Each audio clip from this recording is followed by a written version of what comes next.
I would have been 3 months sober as of the day this video was recorded. However, last weekend I was at a birthday party and I drank quite a bit. Not enough to get drunk, but definitely enough to break my sober streak. And in this video, I'll explain why that doesn't matter at all. Why I actually feel grateful that it happened, and why it's a confirmation that I'm on the right path. Those of you new to this channel, I'm 33 years old, I'm from Bulgaria, and I've been struggling with alcohol addiction for 15 years, drinking heavily every single day, until I ended up in the ER. That didn't stop me. I kept drinking and nearly lost my sanity. And ever since then, something inside of me flipped overnight. And I made the conscious decision to quit that lifestyle. Check out my channel or the description for the full journey. I have a dozen or so videos on addiction and sobriety that maybe you'll find useful. So, why was this drinking at the birthday party experience positive? Because I didn't relapse. I didn't have the cravings to keep drinking after that was over. I only reaffirmed my conviction that I never had a real problem to begin with. It was more of a self-imposed, self-sabotaging problem, in quotes. And I was using honesty and labeling myself as an alcoholic just as an excuse for my learned helplessness. A little backdoor to say, it ain't my fault, bro, whenever I'd start drinking again. That I was just born that way. Until I woke up as a 33-year-old bum who hadn't worked a single day in 10 years. Until the pressure of running out of time, running out of healthy years, losing some family, messing up my health, and nearly losing my sanity finally gave me a wake-up call. I had an epiphany, literally overnight, that I wasn't cursed with alcoholism to begin with. There was no magical chemical imbalance in my brain that alcohol fixed. I had just made that up in my head to beat the boredom with self-imposed struggles, which that void should have been filled with purpose instead. But it's hard to have a purpose outside external pressure when you are essentially a vehicle without an engine. You just have no drive. You can be pushed or pulled, but if you have no direction, that can steer you off a cliff. And you know, we have a saying in my country about people like myself who don't start moving until there's some kind of inevitable external force that pushes you. So in the context of imagining yourself as a chicken, it goes like, once the egg reaches your bum, there ain't nowhere to run. It's inevitable. There's no running away from that. You can cluck all you want. At the end of the day, you just gotta go through the pain and lay the egg. And for some people, that's what it takes to shake off some negative delusions and maybe start adopting some positive delusions. My current positive delusion is that while I haven't completely quit drinking alcohol, I have certainly quit the lifestyle. The lifestyle of drinking heavily every single day for weeks and months on end. And I've been aware of how unfeasible and unnecessarily stressful being a complete teetotaler would be, especially in my environment, and why it's much better over the long term to not live in constant fear of alcohol as some kind of ever-looming demonic temptation. Because When you have a purpose, when you're running out of healthy years, drinking the way I used to drink, it's not even an option. And here's why I'm so happy the drinking at the birthday party happened the way it happened. It's because the way I did it was with this genuine, nonchalant approach towards something that cannot harm you. It was as if drinking water, as if someone gave you water. You don't really think about it. It cannot harm you. And that reaction was a reaction fit for someone who genuinely doesn't have an alcohol problem, because they don't see alcohol as a temptation. And that's how I saw it. I didn't see it as a temptation. It was total and complete confirmation of something that I've been striving towards since the beginning of my sober journey. And that's just letting go, to the point where I no longer cared about counting days without a drink, to the point where the thought that alcohol would be present at the party didn't even cross my mind. To the point where I didn't have to prepare for this temptation or rehearse excuses not to drink in advance. To the point where when they started serving it, I didn't even have a conscious reaction to it.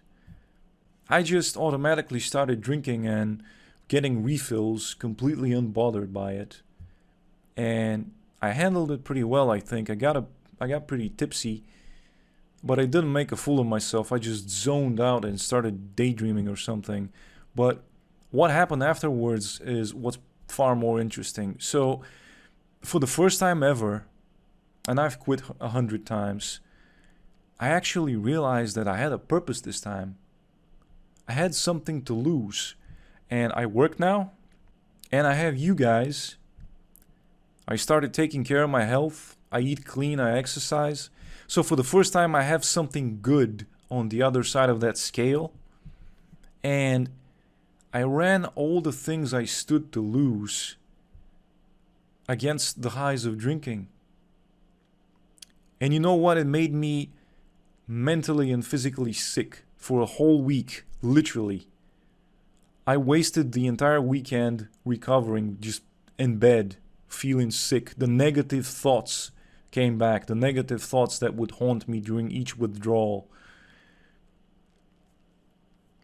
And I just couldn't wait to get my energy back so I could start exercising again and have clear thoughts. And I just couldn't imagine a future where I would do this to myself for weeks, let alone months at a time. And some of my pain even returned, my physical pain around my liver. And being the idiot that I am, I still haven't had any liver tests done. And I have an excuse for that. It's because I know myself very well. I'll have one test done, they'll find nothing. And then my health anxiety will kick in, and I'll go for another test. And then another test, and then another test, until I go insane looking for answers. And it's happened before. 10 years ago, I was in a similar situation. I had been drinking insane amounts of red wine. At the time, my grandfather had a vineyard, and we would make red wine together, so we had an abundance of that. And I overindulged. And one day I woke up with this extremely bizarre feeling. It felt as if I wasn't looking at the world through my own eyes, but from a cave deep inside my head. Everything was kind of zoomed out and distant. And my balance was way off, and I just felt extremely unstable. And I must have seen a dozen doctors, and none of them had any explanations. I had all my organs checked. I even had my brain scanned with a contrast MRI, because my neurologist was convinced that I had lesions because of all the weird visual symptoms I had, because of my balance problems, and because my limbs wouldn't move right. And they found nothing. I went to have my thyroid checked for antibodies. I went and had my blood tested for every single element on the periodic table. I just don't want to go through that again. I'll just close my eyes. After I had that experience with the health anxiety, I was like, you know what? Googling your symptoms, giving yourself health anxiety is just the worst thing ever. I'll just close my eyes. I'll just go the other extreme. But then, waking up as a 33-year-old bum was a sobering slap in the face. And every time I go outside, I am reminded of my situation, because I see people always in a hurry to get somewhere. And I'm just existing and observing. I don't even have a car. I have a license, but don't even know basic car stuff. How am I going to survive? I don't have basic skills. I just go outside to buy something, knowing I'll be back home in 30 minutes. Like, I'm so lucky to not be in a position where I have to do these awful jobs that I'm surrounded by. Mostly delivery work, because there's really nothing here in terms of work. But I don't know how these delivery drivers do it. It seems so complicated, even for a delivery job. Being entrusted with all these gadgets, like the guy who delivers stuff to because I order a lot of stuff online. He'll come by and he'll have like 2 gadgets in each hand to track the deliveries. He'll call people in advance. He'll map out the area in his brain to find the optimal route to optimize his package delivering. I don't know how these people do it. It seems so complicated to be entrusted with people's packages, and you cannot make a single mistake, and you cannot afford to pop a tire while you're doing deliveries, and you're doing all of that on minimum wage. I just don't know how these people do it. Even the cashiers, they work with computers and they scan stuff all the time, and they have multiple responsibilities. It's not, you cannot be a dummy and be working these jobs. I find them very complicated, especially just having to deal with Karens and all these and thousands of people every single day, and being exposed to that all that responsibility for minimum wage. It just blows my mind how they do it. Like, if you're a police officer walking around with all of this responsibility, and you know that you wake up every morning knowing that you'll deal with the worst of humans every single day, how do they get up in the morning? It's because they don't have choice, and I do, and I'm not complaining. I'm very lucky and very privileged that I'm able to work from home and that my parents still support me, but I cannot rely on them forever. Eventually this will crumble, and then I'm on my own, and what then? I have the most unique set of temperamental and environmental circumstances, and there's millions like me out there on the planet. The problem is we're spread too far apart. Neats existing by the curse of conception and the grace of their parents' support at the same time, living outside the system, with a backlog of skills that we never developed, growing counter-proportionally to the healthy years we have left. And as each day goes by, the chance of something bad happening to my support system increases, and before long I can imagine myself completely out of options, with no conventional work history, left to fend for myself. So what I do is I work really hard at my job that I got recently, feverishly saving up money so that I can invest and grow that money. And although I had a few videos explode, I thought I was on track to getting monetized, but views and watch time is down to a trickle now. So when YouTube is slow, I focus on work. And I'm very, very grateful for your support, and I will keep uploading videos. And I'm uploading this video because I feel like I owe an update to my original subscribers who subbed for the alcohol content. To my loserdom content subscribers, I have a video on a very important topic that I think is going to do really well, planned for next week. So stay tuned for that. And for anyone new, which is most of you watching this, check out my other videos after this one, because I have entire playlists on the whole jobless, friendless, relationshipless thing, and on the alcohol addiction and anxiety thing in the description. Like, subscribe, binge watch my videos. I really, need those watch time hours if I'm gonna get monetized. I decided to make this video a bit longer because I feel like with a 5-minute video, people just look at the timer, they see 5 minutes, and they ironically don't have the patience to sit through the whole video and watch the whole thing.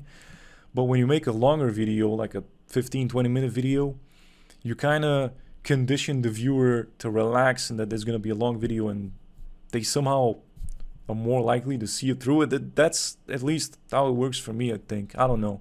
Let me know in the comments if it worked and you made it till the end. Take care, and we'll see each other next week.